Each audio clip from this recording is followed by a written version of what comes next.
Alright guys, welcome back to my YouTube channel Vegan Lounge. And last time on this channel we talked about the alpha widows. Who are the alpha widows? These are women who have sexual experiences and they are stuck with their ex. And then this comes with a lot of baggages, emotional baggages. They keep thinking about these ex who are called the alpha ghosts. In this video we're going to talk about the alpha widow. What is an alpha widow? And what do you do about an alpha widow? Look, I'm going to tell you guys something right now. If you're in a relationship and you even suspect that your girl has an alpha widow after I explain to you guys what it is, just break up with her, because there's nothing you can do about that. There's nothing you can do about alpha widow. Okay? And here's why. By the very definition of what an alpha widow was, if you could do something about it, guys, he wouldn't exist. He wouldn't exist. Because put simply, what an alpha widow is a man who was completely out of the woman's league, but dealt with her anyway. And it deluded her into believing that she's entitled to that caliber of man or that man in general. Now, because women are scientifically hypergamous, this is science, guys. Okay, they always want to pick the best man or do the best that they can do. Once she deals with a high level man, okay, she can never deal with a low-level man. I know some people will say, well, I know some girls who dated this type of dude, then they downgraded with that type of dude. No, what happened was they dated this type of dude and couldn't keep him, and then they got with the beta male because that's what they could keep, and they kept messing with those types of dudes or that particular dude behind the beta male's back. That's what happened. But she never gave that dude up. See, it's not about the number of guys she has had so much as it is about the guys in her past that have had the alpha impact on her. So the numbers game side of it is not so much the numbers as it is the guys who are included in that number.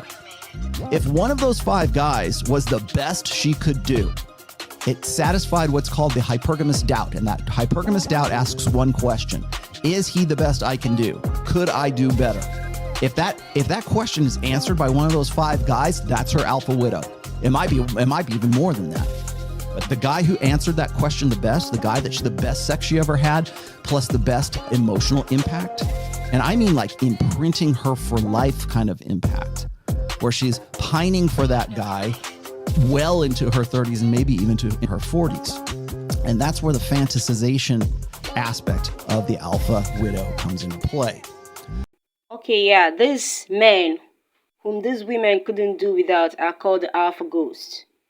And then it doesn't matter how many men they have gone through the way with, but this particular man keep hunting her even while she is in marriage, and she is depressed. She always thinks about this alpha ghost. She'll always be an alpha widow to me. You know, the thing about alpha widows is when they experience, it's a term we use for a woman that dates and romanticizes the perfect guy, and the perfect guy maybe didn't want them, didn't want to stay with them, didn't want to be with them, didn't want to be around them, but she fell in love with him. And they romanticize, well, but what if he wanted me? What if I could actually be with him? Well, I mean, that's fine. It's going to be heartbreaking for her. But what happens when she hits 30-something, decides to settle down, decides to get a guy she'll have kids with, a provider, but she still daydreams all the time about the one that got away. And as a guy, that, you find out nowadays, a lot of them, not all women. Let me just preface that. And some, I assume, are good people. Some of them, but I'm saying, what happens now when the body counts go up, and the women are dating above their level because guys want something easy? And what if she falls for one of them? This is why it's dangerous to have a ton of partners and have a lot of experience, because they're always going to, women always, and I know this firsthand from women I've dated, women I've talked to, women email me, surprisingly enough, for advice, and they say, oh, the one that got away. This is a thing, and you don't want to be the guy that's married to a woman and she's daydreaming and missing her ex. I mean, she's not physically cheating on you, but that's pretty emotional. I don't know about you, but if my ex one day and just opened up and said, I'm happy and I like you and all, but I miss Bob or whatever. I can't stop thinking about him. That crushes your world. It's probably divorce time. This is from The Guardian. I'm happily settled. Notice she says happily settled and not married. I actually read that wrong because I assumed it was going to say married. She's settled. She's happily settled. Are you happy? No, but did she settle? Apparently in her mind she did. And yet I still think of my first love. Will it forever hold me in its sway? This is an advice column for Eleanor Gordon Smith. An alpha widow can never be that perfect wife or happy wife because her ghost keeps haunting her. This is M from the 33 Secrets, back again, gentlemen, and topic for tonight's coaching video, we're going to be talking about alpha widows, aka former Chad chasers, who regret settling for a beta provider, and now they are missing the excitement of Chad and Chad chasing. And they were talking about how they kind of regret settling, and they're getting bored in their new home life with their beta provisioner, who, in fact, saved them from a life of loneliness and lack of financial resources. So let's dive into tonight's article. This one's from the Daily Mail UK. It is entitled, "It's Either This or Total Solitude. Women who settled for partners who weren't the one," basically weren't Chads, reveal what it's really like to be in an unfulfilling relationship with a good person, aka a beta male, a nice guy, dude who was probably somebody they would have friend zoned back in the day when they were at the peak of their hotness. They're going to reveal what it's really like to be an alpha widow and have those alpha ghosts haunting them still. So this article goes on to say the thought-provoking responses were shared in a now viral Reddit thread. User Violet Shug asked women who ended up with good people they aren't in love with to share how their relationships are going. The stories range from women who are getting divorced after years of unhappiness to those who are now fully in love with their partners. Because, I mean, after a while, some of these women, they just learn to love you. I mean, they don't love you, they don't fall in love with you at first sight, obviously, because you're no Chad. But they learn to love you, and they just kind of get comfortable with you like an old pair of jeans. So that does happen, but for a lot of these women who are former Chad chasers, they just can't let go of that excitement, man. It's like that ex-NFL running back who's now retired, and he has to walk by the stadium that he once used to be glorified in, with thousands of fans clamoring to see him and wanting his autograph, and he still has to go look at that, and he misses that life, right? So let's go ahead and dive right into this story.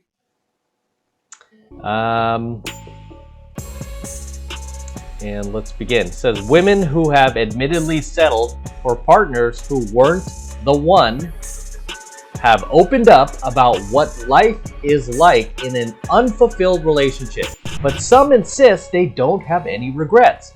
The thought-provoking responses were shared in a now viral Reddit thread after user Violet Shug asked women who ended up with good people they aren't head over heels in love with to share how their relationships are going. The stories range from women who are getting divorced after years of unhappiness to those who are now fully in love with their partners and everything in between. And here we have a photo of a poor young lady who's trapped in this marriage with this beta who's boring her to death. Nobody would ever want to fall into this kind of situation. With marrying a non-virgin girl. First, she is too attached to her past. Now this comes with two possibilities. First is that she is still in love with him and she misses him. But she knows that she can't get him back, thus wants to settle down with a man. Second is she is alpha widowed. Now you all will wonder, what is it? It means she once dated an alpha but now can't find a more masculine man to fill the void her ex created. Thus she is stuck and can't move on. In both scenarios, you don't want to be the rebound. Past memories. Humans can't stop themselves from comparing two things because they are hardwired to look for the best possible option. This also applies to comparing two partners. She will get flashbacks of all the moments she spent with her ex when she will relive them with you. What say, do you want to be this guy? But this is not the worst part. Memories of sexual past. She will compare you with her previous partners, their performance in bed, the touch, etc. You know how it goes. So if you are not better than the previous partner, you are fucked. She will live in the memories of sex with her previous partners because you are not as good as they were. Do you want to be this guy? The trauma. Heartbreaks leaves scars on women. Do you want to fix all her scars? Are you willing to save her? Are you willing to give your precious time to heal her scars, which are given by another man? Are you willing to marry an alpha widow? Answer wisely. On the other hand, a virgin girl is moldable and will easily adapt to you. No previous memories or stupid past. You are a smart man if you follow me and read my content. Make a wise decision. Good luck and be great. Hey guys, look, I keep telling you guys, you gotta vet these women. I keep telling you guys, you have to really lay the groundwork and the foundation of making sure you know who your woman is. What do I mean by that? 40% of paternity tests done today reveal that the man is not the father. How does that affect men today? That affects men today by child support, taking care of kids that's not theirs, wealth going out the window that they could have had in their pocket, and emotionally destroying the psyche of the man when you found out the kid is not yours at the age of 18, at the age of 10, at the age of 25. You find out that these kids is not yours. You're not able to help these kids if they got medical issues and problems because you've been lied to this whole time. A lot of these women know they've been messing with 2, 3, 4, 5 guys at one time, and they just pick the best one. That guy's you, and that's you. You know what I mean? So you guys be aware. Take your paternity test. The moment you in the hospital, the moment you find out a chick is pregnant by you, let her know from the rip, I want to get a paternity test. Let her know from the rip, I want to get tested. Let her know from the rip that I need to make sure this kid is mine before we go any further. You know what I mean? That's my advice to you. $1 billion worth of game. I'm out. It's no news that some women are out there to ruin your life, and that is why you have to make your choice right by marrying a virgin. 5 years in prison for failing to pay child support for the defendant, Ms. Sears' son, Dylan. That's right. And it was never proven that you are his biological father. Right. Now, Ms. Sear, you say you have proof that Mr. Manser is Dylan's father. You argue you are here to prove again that he is the father of your son, to finally stop him running from his responsibility. Yes, ma'am. You are not Oh, God. his father. Oh, man. Miss Sear, do you know? Yes, ma'am. You know who his father is. Yes, I talk to him still.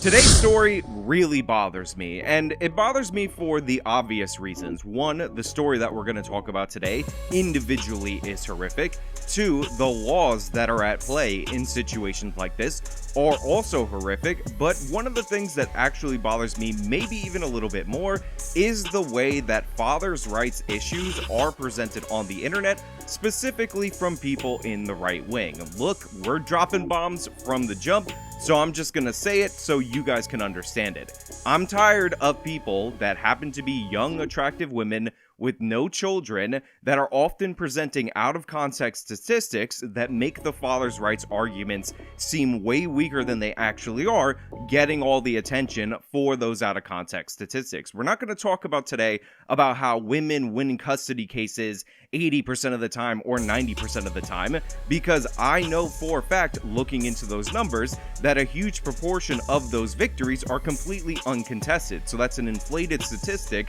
that ends up making the argument for father's rights far more vulnerable than it needs to be, and it also obfuscates your attention. It pulls it away from issues like this, like the fact that you, by a number of laws in a number of states in this country, can be put on the hook for a child that's not yours, and there's almost no consequences for paternity fraud. So this clip sent to me by my fiance, it's from Paternity Court, one of those trashy daytime television shows. My first instinct is likely that this was fake, but there's actually a post-show lawsuit, so this case is in fact real. And basically what went on is what you were shown in the beginning. This woman knowingly committed paternity fraud against this man. He got behind in child support. She sent him to jail for 5 years, and it took until the child was age 20 for him to prove that he was not the father. Let's roll into the clip just so you can see what's going on here. Well, Your Honor, I'm here to explain that 12 hours of my life cost me 5 years in Department of Corrections. Now look, there's no dramatic reveals in this video. Bill Manser is the victim in this scenario. She was a friend of my aunt. She was best friends with my aunt. We all lived in the same little community. She lived across the street. I knew of her. I knew her. I've spoken to her. But as far as intimacy, we was together one time, and I hate to be crude, but it was a one-night stand. So he opens up by saying that this was a one-night stand. He says, look, it was 12 hours, and that ended up costing me 5 years in a prison due to the fact that what you'll find out is that he was paying child support. He ended up falling behind based on his actions that left him with the appearance of culpability in a case where a child was fathered. Now, again, no mystery here. It's not about the drama of this situation.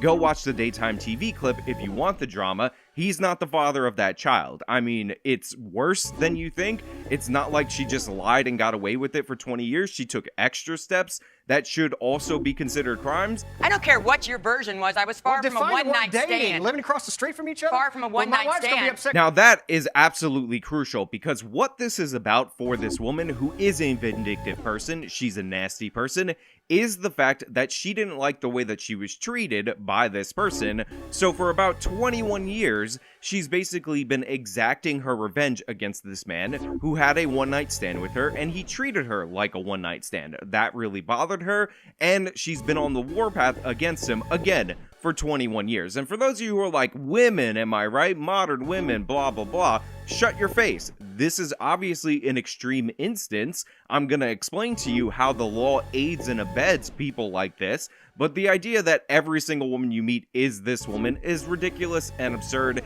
and honestly, it really does distract from the main overall issue. Move on from the basic intro to father's rights conversation that's actually being delivered to you by low IQ pickup artists, and get into actually changing the laws in your states, in your cities, in your country. If I live across the street from somebody, I'm not dating them. Oh, if I was your wife, I wouldn't trust you for nothing. I don't think after all of this that has transpired, it really matters whether it was a one-night stand or a two-day trip. So the judge right here, and again, TV judge, so it's partially for the camera, is saying that this is not the issue at hand. Now, for the woman, it's 100% the issue at hand, because this is a vindictive move. You don't get more vindictive than this, but obviously this isn't really germane to the situation. But to be clear, to put my money on the table, I'd say it's a one-night stand, and 12 hours of knowing her might have been an exaggeration. I didn't find out anything about the child until I was served with papers in 1995. And so you showed up for court, and what No, happened? I wasn't able to show up for court. I was completely on the other side of the state. I was indigent. I was living at my mom's, didn't have a job at the time. So I didn't show up for court, and I was named the natural father by default. And then what happened? So this is absolutely crucial. He served papers in 1995. Should he have gone to court? Absolutely. And by the way, if you're out there in the world, you should know that you can have a representative show up on your behalf to these types of hearings, even if you can't make it yourself. That is something that you can do. Obviously, he should have done that. He didn't do that. And that Whether or not I was the natural father, never. If you would have showed up for court, you would have known. I didn't. I couldn't show up for court. Why? There's a lot of people. I got there. Well, you live in the same town. Well, I got there Yeah, just fine. I'm sure you did. I wasn't busy running away from everybody. Did you? That's right. You didn't pay child support for about 8 years. Quit telling them it's 3 years. It was about 8 years. The court order was 1995. I got arrested in 1998, so that's 3 years in my calculation. Marriage is a union of love and companionship. You possibly do not need any of those dramas in your life or for your future children. That is why you should go for the virgins. Do not forget to like, subscribe to my channel for more of my videos.